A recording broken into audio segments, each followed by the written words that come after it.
The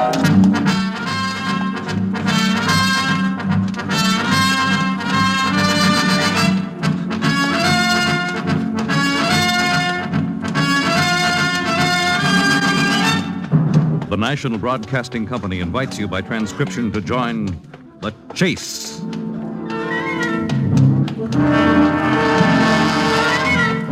There is always the hunter and the hunted, the pursuer and the pursued.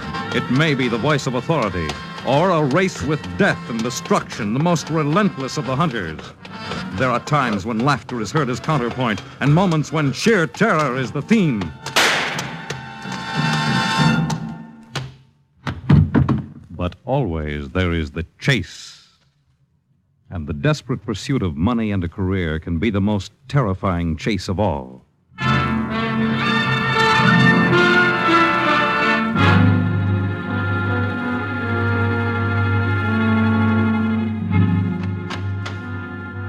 You sent for me, Lieutenant? My name's Hicks, Eddie Hicks, the publicity agent. Where's the body? I've never been inside a morgue before, Lieutenant. Is she under that sheet? Yeah, that's Gloria Hastings, all right. Even a murderer's bullet couldn't change that beautiful face. She was hard to top when it came to looks, Lieutenant. But she was only good to look at on the outside. On the inside, well, that was something else again. Suspects? Why, I can give you a list of suspects as long as you're armed, Lieutenant. When you're out to hit the top and you don't give a hoot who you step on as you travel up the line, you make enemies. Ever chase a buck, Lieutenant? Well, Gloria did. A fast buck and a big career. She chased them both like a bloodhound follows a scent. Yeah, I remember the first time she walked into my Broadway office. She was fresh from Milwaukee, and her name wasn't Gloria Hastings then. It was Anna Crow. But when I changed her moniker, I didn't know I was putting a label on a walking powerhouse.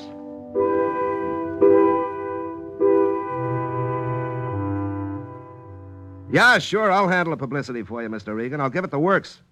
Maybe I can get a spread in one of the big picture magazines to start with, and we'll go on from there. Yeah, well, you just leave it to me, Mr. Regan. You've just hired yourself the biggest press agent in the business. Bye. Hi there. Well, who let you in? I just walked in. Well, you can walk right out. There's a sign marked private on the door. Don't be difficult. One day you'll thank your lucky stars that I strolled by. Oh, and who are you? My name's Anna Crow. But you'll have to find me another one. It's a little too plain for a girl who's going to wind up famous. Got it all figured out, have you? To the last dollar, Eddie. The name is Mr. Hicks, and furthermore... Please don't be difficult, darling. I'm going to make you $1 million. And you're going to make me the talk of the country. They said you're the best publicity man in the business, and nothing but the best is good enough for me. Mm-hmm. I suppose you want to be a movie star. It's not a bad beginning. Beginning? Oh, and then what? I want to be the greatest thing since Cleopatra. I want to be everything, Eddie. The most beautiful, the most talented, and the richest girl in town. I want a career, a big career. And I don't care how I get it. I want my name in lights, not only on Broadway, but on Park Avenue and Palm Beach. I want to be toasted by men from New York to Rio. And I'll get what I want, Eddie. If I have to chase it from here to Kingdom Come. I'll get what I want if it's the last thing I do. See what I mean, Lieutenant? She had a cash register where her heart should be and a one-track mind. The career was everything, and she did everything to get it. Well, I got her a job as a model first, and then I changed her name. I never took anyone on that fast before, and no one ever tried to work me so hard. But I did it because she fascinated me like a cobra fascinates a bird. Whatever she said, I did it, and whatever she asked for, I got. Oh, hi, beautiful. How's the big career girl? Ready to move on. What? Modeling's all right for a country bumpkin, sweetheart, but $90 a week won't pay for my stockings the way I want to live. Hey, take it easy, baby. I'm breaking you in for bigger things. You'll get to know a lot of people around town while you're posing for those advertisements, and we'll go on from there. I'm ready to go on right now, Eddie. I want you to enter me in the Miss Venus contest. Miss Venus? Wait a minute, honey. That's way out of your line. Is it? Well, sure. First of all, it's not open to amateurs. They're using Miss America and Miss Universe entries only. Why, even movie stars are entered in that shindig. They're only going to hold it once. And they're going to advertise the winner as the most beautiful woman who ever lived. Sure. It's a press agent's pipe dream. There's $20,000 in it. And the winner can practically write her own contract for movies or the stage. Yeah, but there's a catch, baby. What? The entry fee. It's 1,000 clams. You'll put up the money for me, Eddie. I'll what? Eddie, darling, don't make me unhappy. Oh, baby, look, I don't even own $1,000 right now. If I don't have this, Eddie, I'll kill myself. Gloria. I swear I will. I swear it. Now, put that letter opener down, you little idiot. Put it down. Holy jumping Jupiter, you meant it.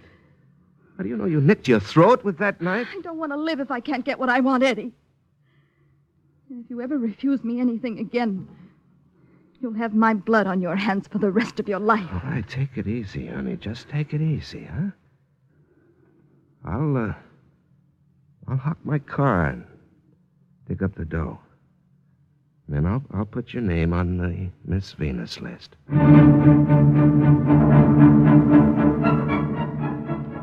Well, don't think she was kidding, Lieutenant. She meant every word. She was chasing that career right down the line for everything it was worth. And she'd have cut off an arm if she thought it could push her 1 inch forward. Well, I entered her in the Miss Venus contest, but I didn't think she had a chance. She was bucking the pros in that one, gals who'd won contests before by the bushels. Gals who were already signed up to fat contracts by movie outfits. It was the biggest publicity stunt in 40 years, and a dollar won it would be on her way to the top. No, I thought Gloria was reaching too high for that one, but if I knew what was under that mop of flaming red hair of hers, I might have changed my mind. Well, there were 3 judges in the contest, but the big boy who pushed all the weight was old Nan Winters, a retired widower with a grown child. Gloria found out he lived in a midtown hotel suite all by himself, and one afternoon she moseyed up there and knocked on his door. Yes? Does Mr. Hammond live here? I'm afraid you have the wrong apartment, young lady. I'm looking for... Are you ill, miss? I feel faint. Oh, my dear, here. Take my arm. Come in, my dear, come in. I better call for a doctor. No, please don't. It isn't necessary. I'll be all right after I rest a while. Well, sit down over here. Thank you. That's better. I'm sorry. I'm afraid I inconvenienced you, Mr. Winters, and it's quite all right. It was just a fainting spell. Guess I haven't been eating as regularly as I should lately. My money's run out. Well, you poor child. Let me get you something from the restaurant. Oh, no, please Now, don't. I insist. I'll call down immediately. Now, you just stay right where you are and relax. I'll take care of everything. Thank you, Mr. Winters. You know, you remind me of my father. Do I? He was just as kind as you are, and, well, if I'd taken his advice, I wouldn't be in the fix I'm in now. Well, perhaps I can help you. Help me? To find a job or something. Oh, but you're doing so much for me. Oh, nonsense. We've only known each other for a few minutes. But still, I feel I've known you longer. You said I reminded you of your father. Well, you remind me of a daughter I had years ago, Evangeline. She died at the age of 19. Oh, I'm so sorry. I have another daughter. She's 21, a wonderful girl. Unselfish, unspoiled, and she worships me. Here I am talking too much. Let me order some dinner for you, child. And then I want you to tell me all about yourself. I think we're going to be friends. Good friends. I'm sure of it, Mr. Winters.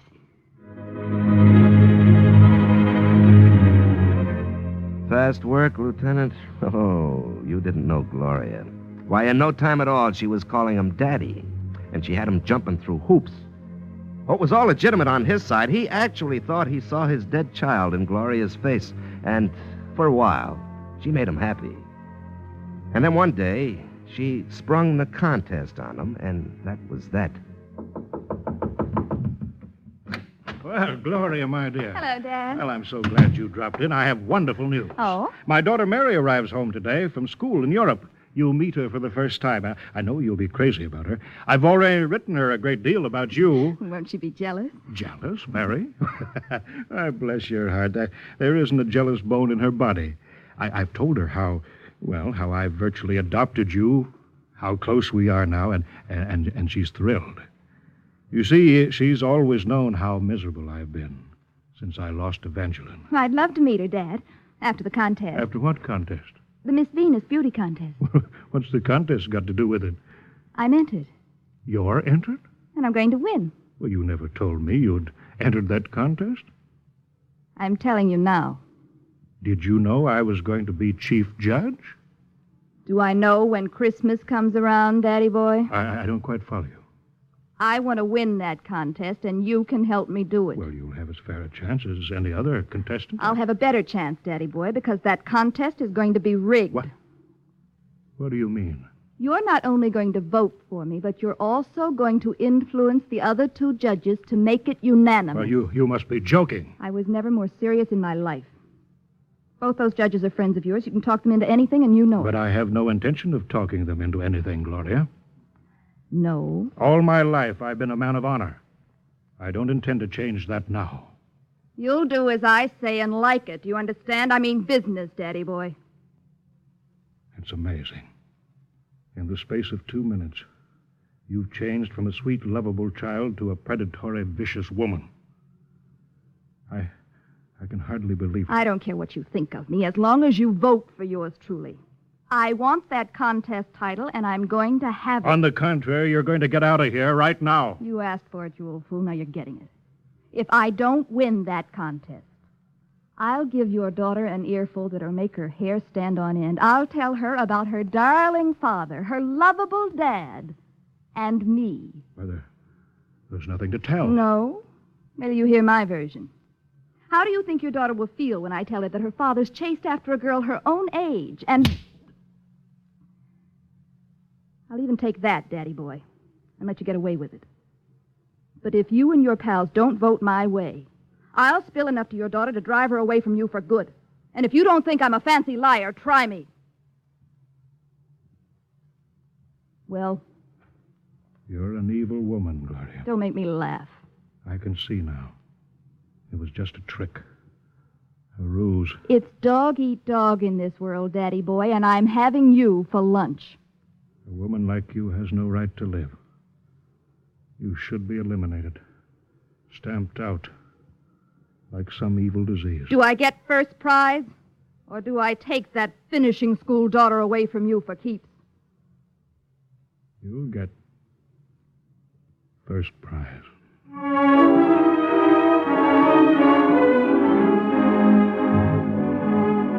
And she did, Lieutenant. But old man Winters never forgave her. Well, you asked for a suspect, and there he is. But he's not the only one. Now, take Paul Bixby, for instance. 6 weeks after Gloria won her contest, she was on the move again. A movie contract came with first prize, but was that enough for Gloria? Not on your life. She didn't want to make one movie. She wanted to take over the studio. And when she outlined her plans in a Hollywood hotel, I knew she was chasing that buck again and that big career right into the ground.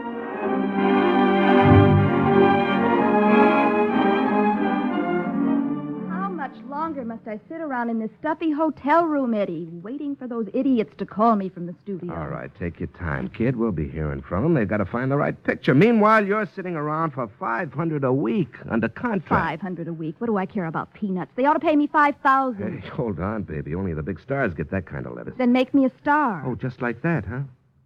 Who's head of the studio? Arthur Summers is vice president in charge of production. But who's his boss? Paul Bixby, he runs the works. He married? Yeah. Any children? Well, he's got a 22-year-old son in his last year at college. Oh, now, look, Gloria, you've got no more chance of meeting Bixby than a snowball on the Sahara. It isn't Bixby I want to meet, darling. Much more interested in his son. I don't get it. It's just a joke. Forget it, Eddie. I suppose I'll just have to be patient until that phone rings and I've got myself a job. She was lying, and I knew it, but there was nothing I could do. Oh, she was cooking something up in that brain of hers, and whoever she'd set her sights on this trip didn't have a chance. Well, first she did a little research, and she learned that Bixby's kid was taking a pre-med course at UCLA. And then she got a good idea of his regular habits. And one sunny day, she parked herself in front of the college library where young Johnny Bixby spent his afternoons. See you later, Frank. I'm on my way home. Oh, I'm sorry. I didn't see you coming. There was quite a collision. My ankle. Oh, did I hurt you? I'm afraid it's sprained. Oh, I'm terribly sorry. What can I do? Well, it's just an accident. If you'll call me a taxi. Well, I've got my car right here. Let me drive you home, please. Well, I don't know. Oh, I insist, Miss... Gloria Hastings. My name's Bixby, Johnny Bixby. Here, let me help you to the car. Oh. Does it hurt that bad? I'd better put my arm around your neck. Yeah. Like this. You put yours over here. Now, I'll try to walk. It's very kind of you to do this, Mr. Bixby. Kind? Gosh, after I bumped into you like an overgrown hippo, it's all my fault. But I'm not sorry it happened. Are you? Not on your life, Gloria. I mean, Miss... Please call me Gloria, Johnny. Your car's so nice and comfortable. This is one ride I think I'm going to enjoy. Oh, it didn't take her long to have him eating right out of her hand. And inside of a week, the kid was hopelessly in love. He'd never met a dame like Gloria before. A woman who knew all the answers even before you asked her the questions. And when she wanted to put on the siren act, but she was second to none. You're a sweet boy, Johnny. I love you, Gloria. I love you more than anyone or anything on earth. You're beautiful, Gloria. You're breathtaking. Don't say any more, dearest. Just kiss me. Hard.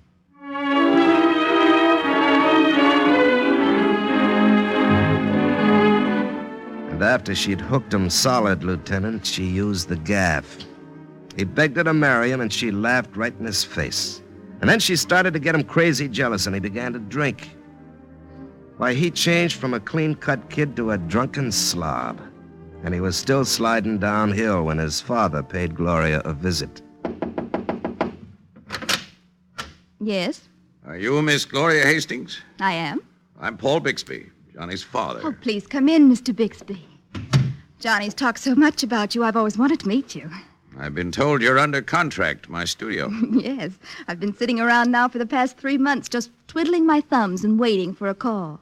Oh, my goodness, don't tell me you've come in person just to say they found a part. That could be. But first, I've come to talk about my son, Miss Hastings. Oh? I'm sure he'll make a wonderful doctor. He would have, perhaps, if he hadn't been expelled from school. Expelled? Don't pretend you don't know anything about it, Miss Hastings. John's been doing nothing but seeing you for the past 6 weeks.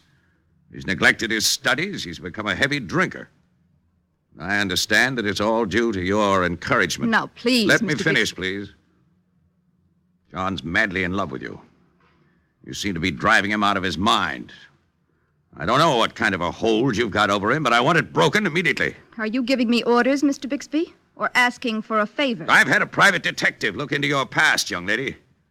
It's not a very savory record. If you have any ideas about getting John to marry you... Just what do you think you could do about it? I could see that you'd never get a job in pictures as long as you live. But you won't. No? Because you know I can break your son in two. The way I snap my fingers. You think he's drinking now? Wait till you see him in a couple of weeks. I can make a tramp out of that son of yours in no time at all, Mr. Bixby. So handle me with kid gloves. You must be some kind of monster to want to do a thing like this. What do you want from the boy?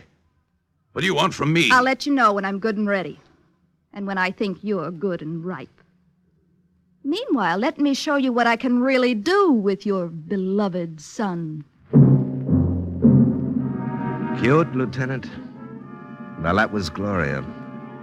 She was chasing that buck real hard, Lieutenant, and her conscience was frozen solid in a hunk of dry ice. Well, 2 weeks later, Johnny Bixby was pulled out of his car on Sunset Boulevard where he tried to make it climb a tree. He was drunk when they grabbed him, and he got off lucky with just a busted arm, but it was enough to bring his father back to Gloria on his hands and knees. You've got to give him up, Miss Hastings. That boy is killing himself because of you. Are you willing to pay for it? What do you want? I want to be starred in pictures. I want $1 million worth of publicity and a nice new fat contract to go along with it. I want to be the biggest name in show business. And you can turn the trick.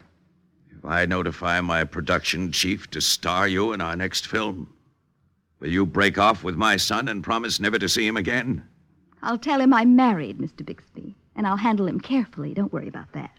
If you fail to keep your word, Miss Hastings, I warn you, don't try it. Is that a threat? I'll make it even clearer. You're not a human being. You're more like an animal. And I'll treat you like one. I'll give you your new contract. But if you dare to see my son once more, it may be your last act on Earth. And I mean every word I say. Well, there's suspect number 2, Lieutenant. You want some more? Well, I've got another one to hand you, and this one is a dilly. You'd think Gloria would have been satisfied with a juicy contract and her name in lights, but, well, you don't know my girl. The sky was her limit, and she wouldn't settle for second best. I suppose the psychiatrists have a word for what was wrong with Gloria, what made her run like a doped-up filly in a phony race. The chase was never over as far as she was concerned. The faster she ran, the more she wanted. Well, it was 3 or 4 months after the Bixby episode. I was waiting in a dressing room on the lot until she finished a scene. The minute she walked in, I knew that something was up, because she had that crazy light in her eyes. A light that reminded me of the glint on a $20 gold piece. Eddie, Hello, Gloria. I didn't know you were going to meet me here. Oh, I thought I'd give you a little surprise. All right, what's up, Gloria? Well, nothing. Oh, come on now, you look excited. Do I? Must be this picture we're doing. It's got me all in a dither. I'm going to be the biggest thing since Garbo, Eddie. Mm-hmm. And then, will you be satisfied? Satisfied? You know what I mean.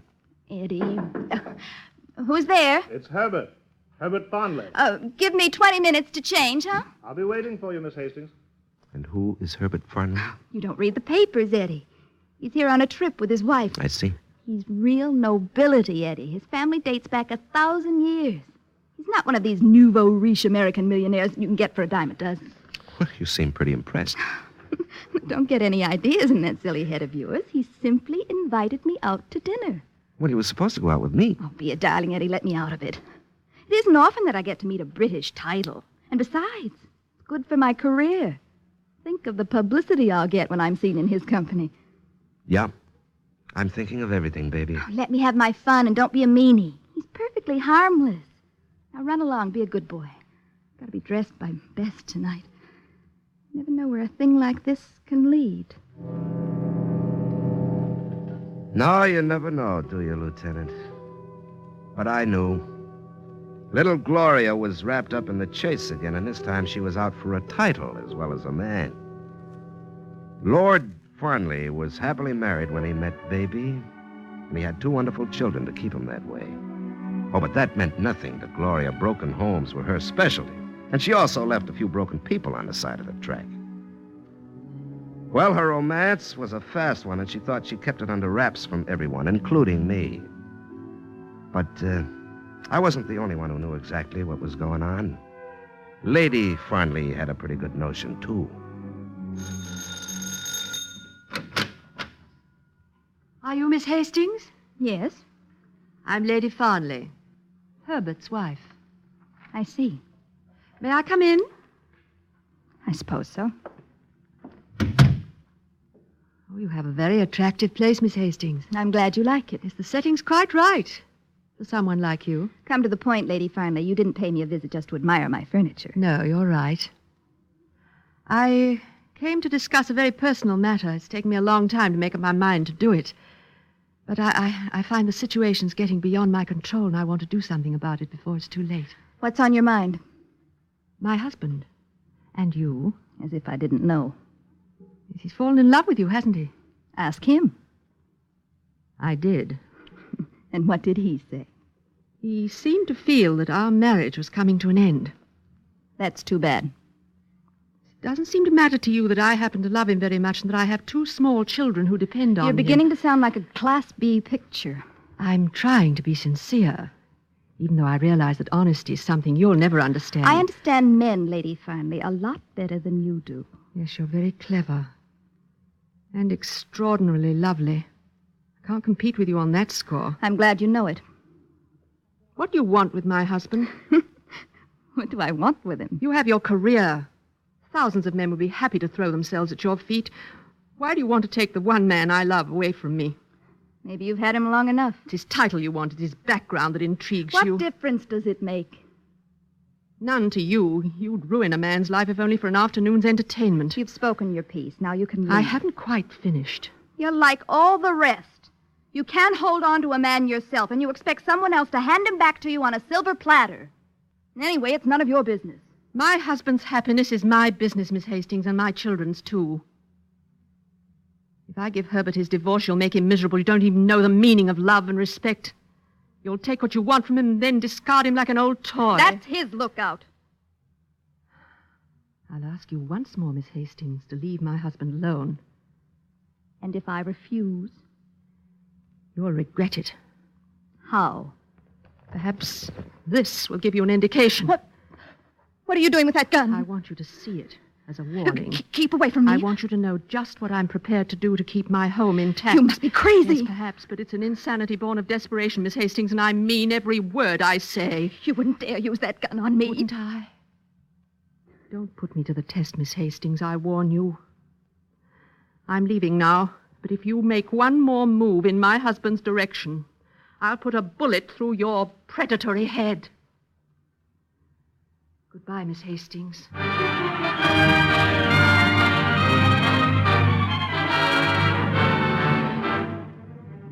Well, there you have it, Lieutenant. Suspects number 1, 2, and 3. Any one of them could have put that slug in Gloria's body just as easy as spearing herring in a barrel. Which one, Lieutenant? That's the $64 question, but maybe I can answer it. None of those suspects is guilty, Lieutenant, and I guess I ought to know. How do I know? Why, because I killed her myself, Lieutenant. I put that bullet in her pretty head. You see, I left out one minor item in the story of Gloria Hastings. She was my wife.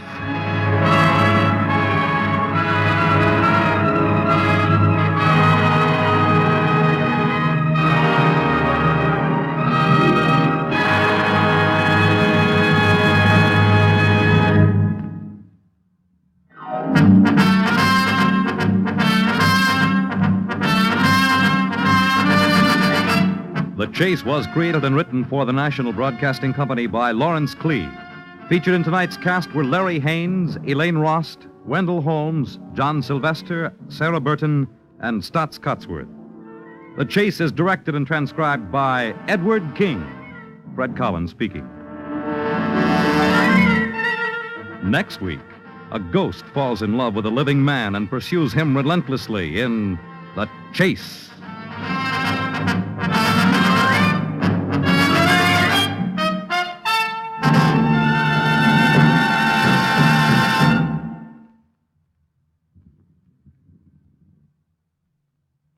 The Chase came to you from our studios in NBC Radio City.